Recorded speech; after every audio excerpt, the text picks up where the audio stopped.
വാ വല്ലതും കഴിക്കാം നമുക്ക്. ആ കണ്ടോ, എന്റെ മോന് മാത്രമേ ഉള്ളൂ എന്നോടൊരു കരുതൽ. നിന്റെ ഏത് മോൻ?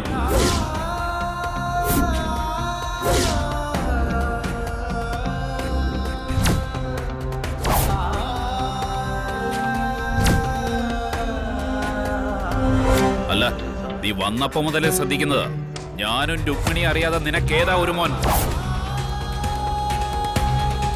ഈ കുട്ടി തന്നെ അച്ഛാന്നും നീ അവനെ മോനെന്നും വിളിക്കുന്ന കേട്ടല്ലോ.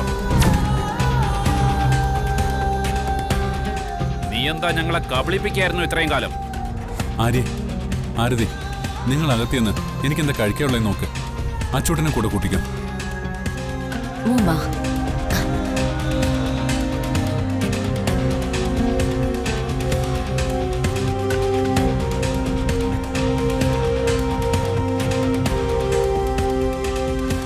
എന്റെ പൊന്നച്ഛ, അച്ഛനെ അമ്മയെന്നല്ല, ഈ ലോകത്ത് ആരെയും കബളിപ്പിക്കാൻ പറ്റുന്നുള്ള മൂഢവിശ്വാസമൊന്നും എനിക്കില്ല. ഒരു തരത്തിൽ ഞാൻ പറ്റിക്കുന്നത് എന്നെ തന്നെയാ, കൂട്ടത്തിൽ ആ പാവം കുഞ്ഞിനെയും. എന്താടാ നീ തത്വം പറയുന്നേ? കാര്യം എന്താന്ന് വെച്ചാ അത് പറയും. ഞാൻ പറയാം.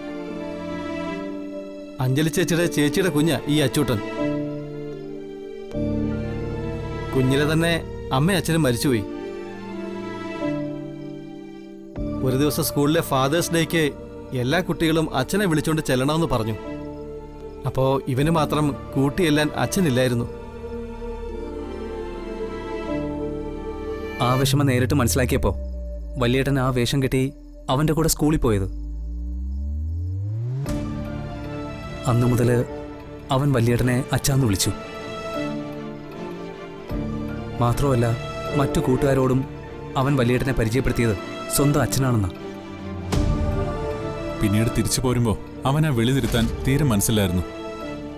ഒരച്ഛനു വേണ്ടി, അച്ഛന്റെ വാത്സല്യത്തിനും കരുതലിനും വേണ്ടി അവന്റെ മനസ്സ് എത്രമാത്രം ആഗ്രഹിക്കുന്നെന്ന് എനിക്ക് മനസ്സിലായി. അന്നു മുതല് ഞാൻ അവന്റെ അച്ഛനും അവൻ എന്റെ മോനുമായത്. ഞാൻ അവന്റെ അച്ഛനല്ലെന്ന് ആര് പറഞ്ഞാലും അവന് വിഷമാവും. അവന് മാത്രമല്ല, എനിക്കും.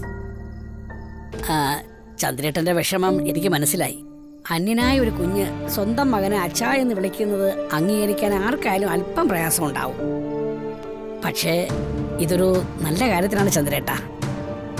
പ്രസാദിനെ അവൻ അച്ഛാ എന്ന് വിളിക്കുന്നത് പോലെ പ്രസവിക്കാത്ത അഞ്ജലിയെ അവൻ അമ്മ എന്നാണ് വിളിക്കുന്നത്. അതുപോലെ അവർ രണ്ടുപേരുടെ മഹത്വം നമുക്ക് മനസ്സിലാക്കാൻ. എനിക്ക് മനസ്സിലായി കാര്യങ്ങള്. ഈ അച്ഛാന്ന് വിളിയിലൊന്നും ഒരു കാര്യമില്ല.